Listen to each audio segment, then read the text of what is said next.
are you going to be? And if you'll notice, I'm not asking what are you going to do, but who are you going to be? I'm asking you about how you plan to live your life every day.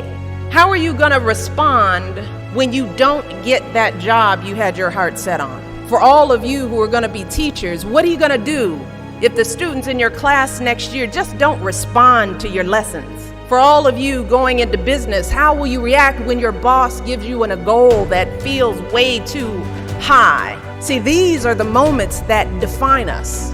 Not the day you get the promotion, not the day you win Teacher of the Year, but the times that force you to claw and scratch and fight just to get through the day. The moments when you get knocked down and you're wondering whether it's even worth it to get back up. See, those are the times when you've got to ask yourself, who am I going to be? And I want to be clear, this isn't just some vague platitude about building character. In recent years, we've actually been seeing a growing body of research that shows that skills like resilience and conscientiousness can be just as important to your success as your test scores or even your IQ. For instance, West Point cadets who scored high on things like grit and determination were more likely to complete basic training than those who ranked high on things like class rank, SAT scores, and physical fitness. So what we're seeing is that if you're willing to dig deep, if you're willing to pick yourself up when you fall, if you're willing to work and work until your weaknesses become your strengths, then you'll develop a set of skills that you can mold and apply to any situation you encounter, any job you might have, any crisis you might confront.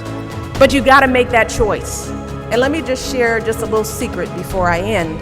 As someone who has hired and managed hundreds of young people over the course of my career, whether it was during my time as a lawyer, as an administrator, as a university, a nonprofit manager, even now as First Lady, I have never once asked someone I was interviewing to explain a test score or a grade in a class. Never. I have never once made a hire just because someone went to an Ivy League school instead of a state school. Never. What I have looked for is what kind of person you are. Are you a hard worker? Are you reliable? Are you open to other viewpoints? Have you stepped outside of your own self-interest to serve others? Have you found a way to serve our country, whether in uniform or in your community?